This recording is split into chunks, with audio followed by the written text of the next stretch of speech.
Здравствуйте! В эфире телеканала «Якутия-24». Итоги дня. В студии Надежда Саханская. Коротко о главных темах этого выпуска. Только 4 договора правительства России внесло ограничения в программу субсидируемых перевозок на Дальнем Востоке. Наболевшая тема республики. В столице региона состоялись парламентские слушания по поводу закона Бурматова. Расскажем об этом более подробно. Стопроцентная готовность. В Гагаринском округе Якутска возведен новый детский сад. Как отдыхать на протяжении наступившего года, расскажем о праздничных выходных. Движение вперед. Воспитанник якутской футбольной школы Артем Соколов переходит из подмосковных Химок в крылья Советов.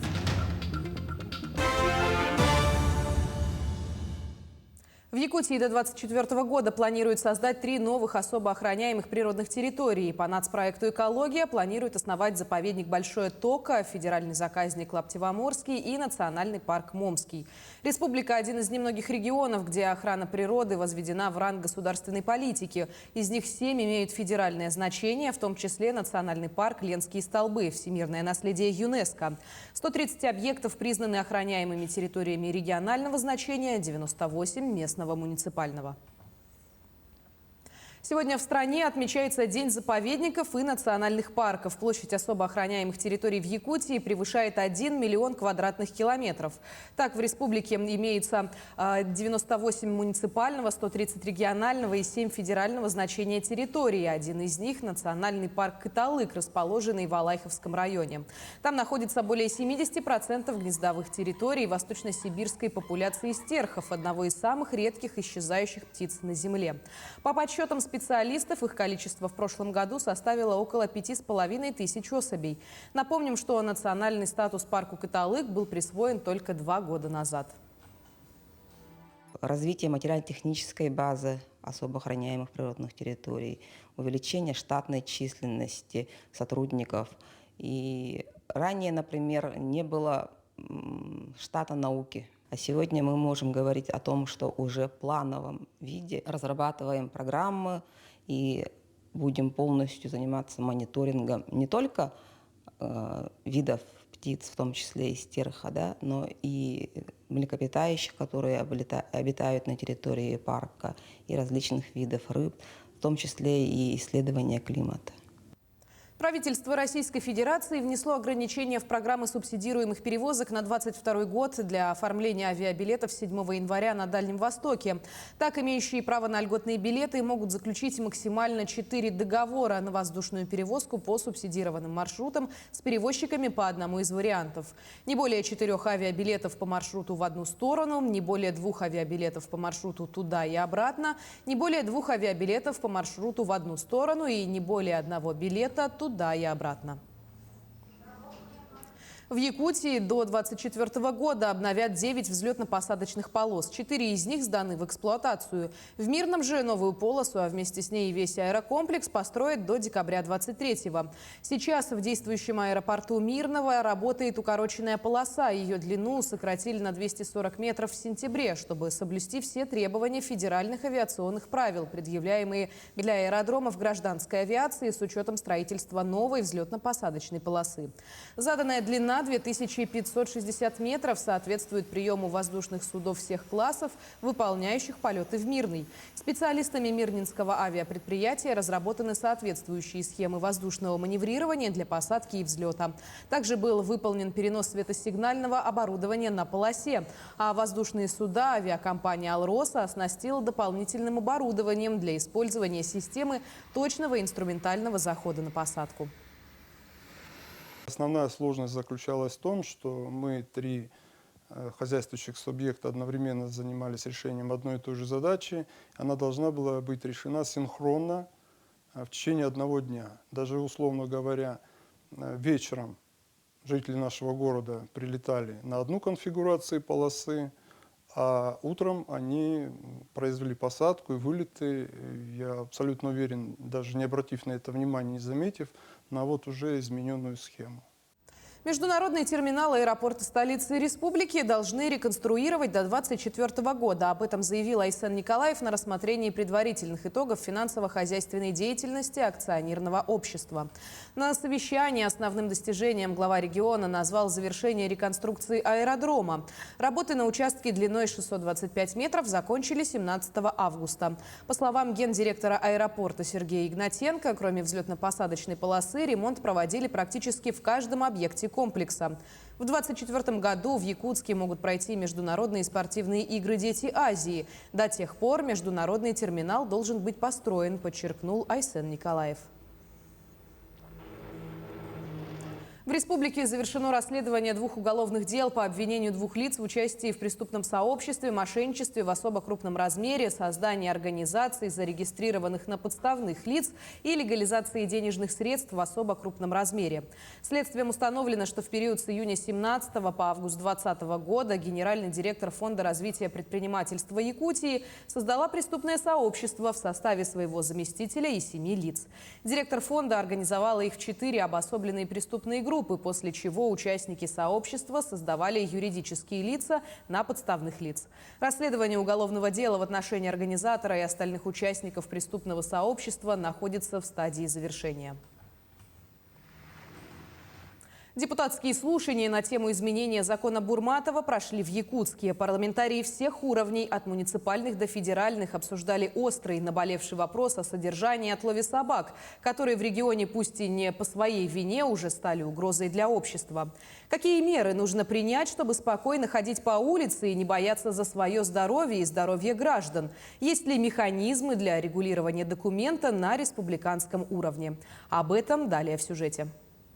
Якутску катастрофически не хватает денег на отлов и содержание бездомных животных. Об этом в ходе своего выступления заявил глава города Евгений Григорьев. Цитата: «Мы пытаемся полететь на Луну на велосипеде». Точно передает ситуацию, которая сложилась в республиканской столице. На полное соблюдение федерального закона нужно 116 миллионов. Сегодня выделяют 31. В среднем в месяц фиксируют 1000 укусов собак. Из 1000 одно нападение бывает смертельным. Как случилось 29 декабря, когда на женщину напала свора собак. В Якутске с того дня сохраняется режим повышенной готовности. На сегодня отловили 366 животных, и все они в пункте передержки. 2980 собак отловили, при этом денег субвенции, которые доводилось, хватило на 2700 собак, то есть остальные собаки, это те собаки, которые мы усилениями, да, мы планово понимаем, что те объемы, которые есть у ППЖ по обеспечению функций, не хватает, и поэтому планово весной, там, 3-месячный вводим. Сейчас вводили с 29 ноября по усилению, то есть заставляем наши мобилизоваться силы. Более того, закон един для всех регионов. Не учитывает он ни особенности территорий, ни климат. В суровых условиях Якутии даже не агрессивные с виду животные, попадая на улицу в поисках пропитания, сбиваются в стаи. Так выжить легче. У депутатов Госсобрания Илтумен есть решение. Они подготовили поправки к федеральному документу, который собираются направить в Государственную Думу на рассмотрение. Пленарное заседание у нас будет 17 января. Мы до этого должны, как говорится, успеть. Основными целями и задачами законопроекта является, это, во-первых, ввести понятие гуманное умерщвление. Далее полномочия субъектам по регулированию численности, обязательная регистрация домашних животных и, в-четвертых, это исключение из статьи 3 пункта 2 слов «возврат на прежние места их обитания». Кроме того, законом не установлено, какое животное считается агрессивным. Ведь именно таких нужно содержать в приютах до наступления естественной смерти. Это важно прописать в законе, считают присутствующие. В слушаниях также участвовала Галина Данчикова, депутат Нижней палаты парламента от Якутии. Сегодня у нас в Государственной Думе есть две законодательные инициативы по 498 закону. Одна касается именно непосредственно основного закона, его внесли сенаторы, и вторая касается внесения изменений в КАП с точки зрения введения административных штрафов. Дополнительное финансирование, создание большего числа государственных, муниципальных и частных приютов, а также изменение закона с учетом особенностей территорий. Только при соблюдении этих пунктов возможно избавиться от большого количества бродячих животных на улице, считают участники слушаний. Каков будет результат и прислушаются ли к якутским специалистам федеральные коллеги, станет известно уже в ближайшем будущем. Мадина Халикова, Джоустан Иннокентьев, Якутск. Свыше 1800 новых рабочих мест создала «Алроса», а более 85% в Якутии, преимущественно в Мирнинском районе. Об этом в интервью нашим коллегам рассказал Сергей Иванов, генеральный директор компании. Более 500 рабочих мест приходится на Удачнинский горно-обогатительный комбинат. Там вскоре возобновят горные работы на месторождении трубки Зорница и увеличат объемы добычи руды на трубке Заполярная Верхнемунского месторождения. Около 350 сотрудников примут в Мирнинское управление автодорог. Сейчас предприятие занято в строительстве нового комплекса аэропорта и на ремонте автодороги Анабар. Кроме того, по программе «Местные кадры в промышленность» более 250 человек из районов Якутии трудоустроят вахтовым методом на дополнительные работы. Уровень безработицы в Мирнинском районе как еще ниже, чем был до ковида. У нас есть проблемы с набором кадров. Они не только у нас, они по всей стране и во всем мире. Этот предстоящий год должен быть, опять же, успешным годом. Ну а с этим и рост налоговых отчислений, рост НДФЛ, рост социальных инвестиций. Поэтому, да, фактически за 2 года почти 4000 рабочих мест создается. В республике начался прием документов на участие в конкурсном отборе на получение выплаты по федеральной программе «Земский учитель». В этом году предусмотрено 15 квот. Заявку на участие в конкурсном отборе можно подать на федеральном портале. После этого необходимо направить по электронной почте отсканированные копии документов. Прием продлится до 15 апреля. Победителей определят в период с 1 по 15 мая. Стало известно, что якутяне жалуются на условия в многоквартирных домах. Центр управления регионом Якутии провел опрос жителей республики об удовлетворенности работой Фонда капитального ремонта многоквартирных домов республики. Респонденты отметили, что в их многоквартирных домах чаще всего нарекания вызывают состояние подъездов, ступеней, перил, лестниц и фасадов. При этом 69% отметили, что необходимо проводить одновременно все виды работ, комплексно. 15% участников опроса ответили, что в их многоквартирных домах проведен капитальный ремонт. При этом 60% из них негативно оценивают качество проделанной работы. Резкий рост цен на стройматериалы ударил по индивидуальному жилищному строительству в стране. Якутия не стала исключением. Больше всего подорожали пиломатериалы, практически вдвое, а также на металлоконструкцию и другие сопутствующие товары. Такие показатели эксперты связывают с разными причинами, в том числе отпечаток наложила и мировая пандемия. Сколько стоит сегодня построить жилье в Якутии, в материале Ульяны Шагиной. Горожанка Александра Васильева делится радостью. В начале прошлого года они с семьей построили свой дом мечты на Покровском тракте. Управились аккурат до повышения цен на стройматериалы. При 37 после того, как они уже построились, мы свет ввели, и там уже было видно, что цены очень подорожали. Ну, все равно, получается, успели ждать, сейчас еще дороже. Да, успели. Резкий скачок цен почувствовали как заказчики, так и застройщики. Если в начале прошлого года такой вот брусовый двухэтажный дом 7×8 можно было построить за 4 миллиона рублей, то за эту сумму сейчас можно построить только одноэтажное здание. Такой резкий скачок цен стал полной неожиданностью как для крупных застройщиков, так и для небольших строительных организаций. Мы не ожидали, но все равно у нас резерв был, как у каждого предпринимателя. Поэтому за счет своего резерва только вышли весной того дома, в прошлого года. По цене брус тогда стоил 15-17 тысяч рублей за куб. Сейчас вот. уже 30. Да, сейчас уже поставщики, они вот осенью, допустим, если в феврале стоил 15 тысяч, потом в мае уже подняли до 22, в августе 25 тысяч стоил, потом уже под осенью уже стоил 27, 30, 32. За пиломатериалами цены подскочили и на металлоконструкцию. Это на арматуру, металлопрокат, на сталь оцинкованную и листовую. Мониторингом за ростом цен на стройматериалы в Якутии занимается профильный центр по ценообразованию. Они сравнили цены с 2020 годом. Арматура от уровня прошлого года выросла на 40%. Уголок стальной и металлопрокат примерно на 40%. Сталь листовая оцинкованная 89%. Примерно так. Также у нас в течение 2021 года был рост на пиломатериалы на 63%. Минеральная плита 72%. Пенополистирол почти вырос в 2 раза. Список можно продолжать бесконечно. Специалисты отмечают, что на такой резкий скачок цен, к примеру, повлияла пандемия. Это в первую очередь связано с Китаем, центром мировой металлургии, где в пандемию была приостановлена работа всех предприятий. Но Китай не единственная причина. Рост курса доллара и евро. Это касается импортных материалов, которые сегодня поступают в Россию, и сырья, из которого делаются сегодня строительные материалы. Также это подорожание грузоперевозок на сегодняшний день наблюдается по всей России.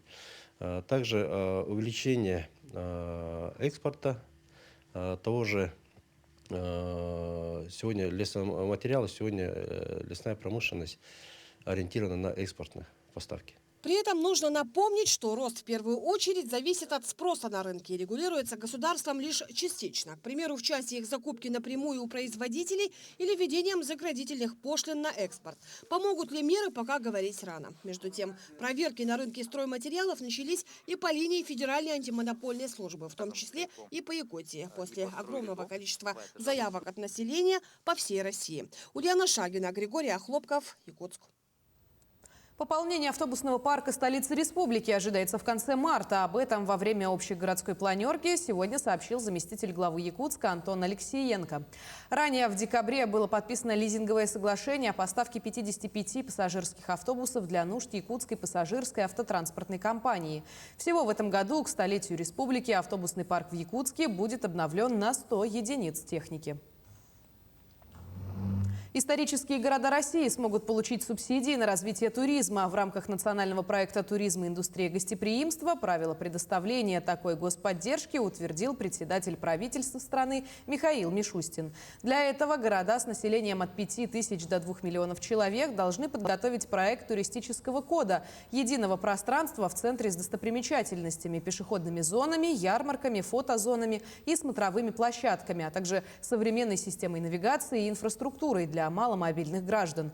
При этом сам проект должен охватывать территорию площадью до 100 гектаров. Победители конкурса будет определять Ростуризм. В среднем на реализацию каждого проекта города смогут получить около 250 миллионов рублей. Планируется, что с помощью данных субсидий к 2025 году единое культурно-историческое пространство будет создано в 52 российских городах. Строительная готовность нового детского сада по улице Кузьмина в Якутске составляет 100%.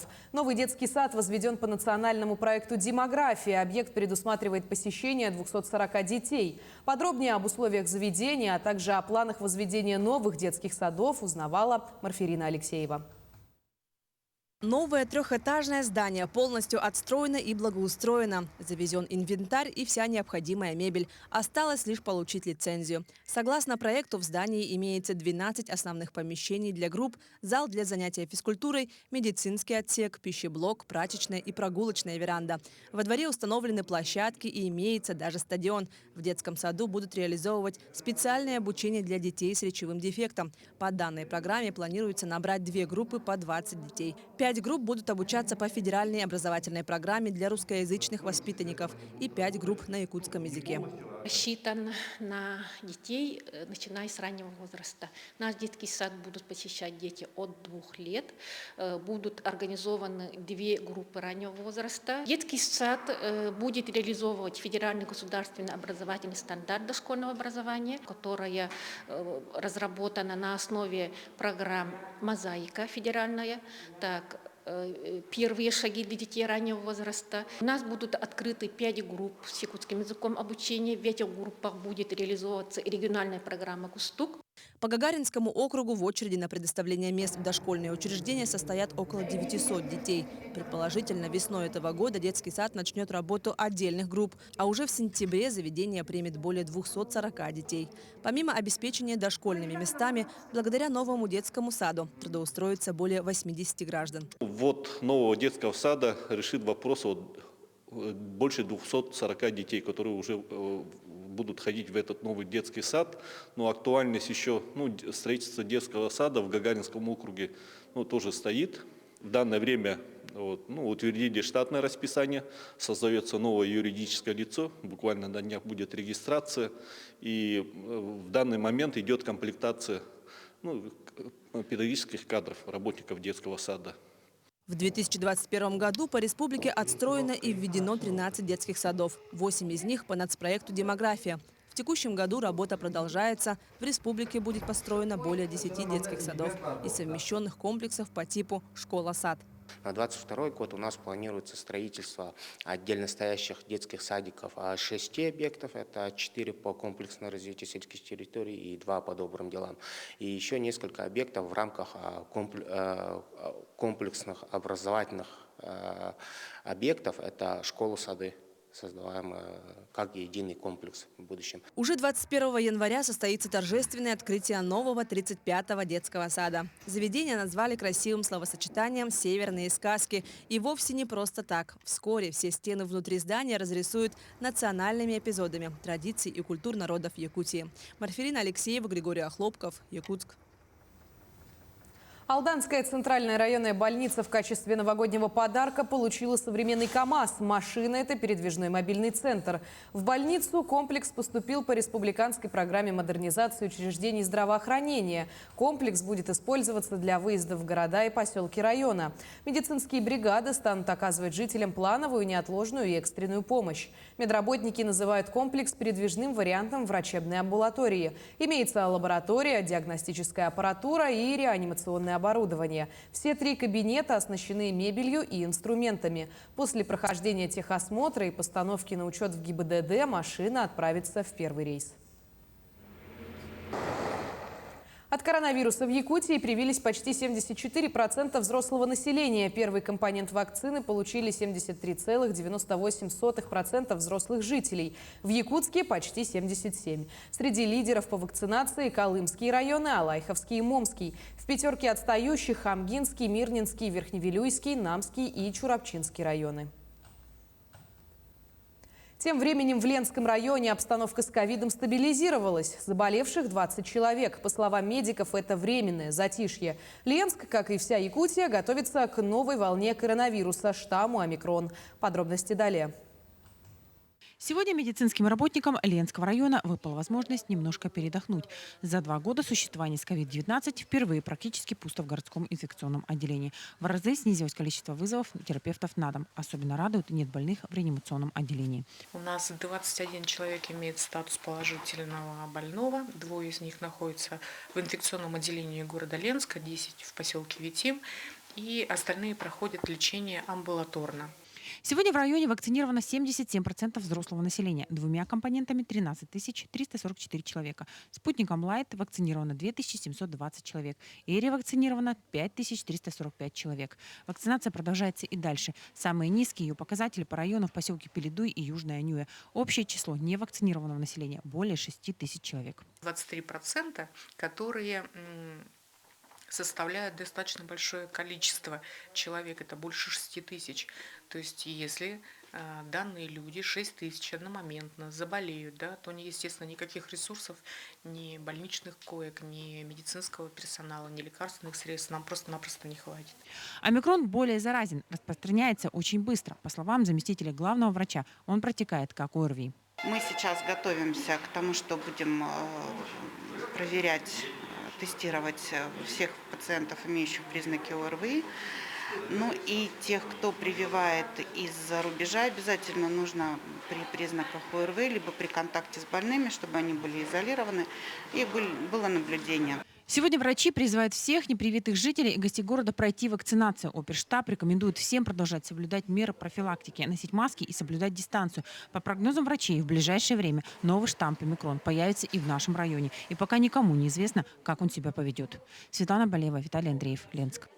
В республике в этом году крещенские купания пройдут с 17 по 19 января. В эти дни якутская территориальная подсистема РСЧС будет функционировать в режиме повышенной готовности. На местах должны дежурить аварийно-спасательные бригады, а также правоохранительные органы и медики. Из-за эпидситуации особое внимание будет уделено соблюдению действующих ограничений по коронавирусу. Закончились самые длинные в этом году нерабочие выходные. Но впереди россиян ожидает еще немало выходных и праздничных дней. В феврале в честь Дня защитника Отечества будет один праздничный день, непосредственно 23 февраля. А вот в марте в честь Международного женского дня отдыхать будем с 6 по 8 марта. Суббота, 5 марта будет рабочий, но с сокращением рабочего времени на час.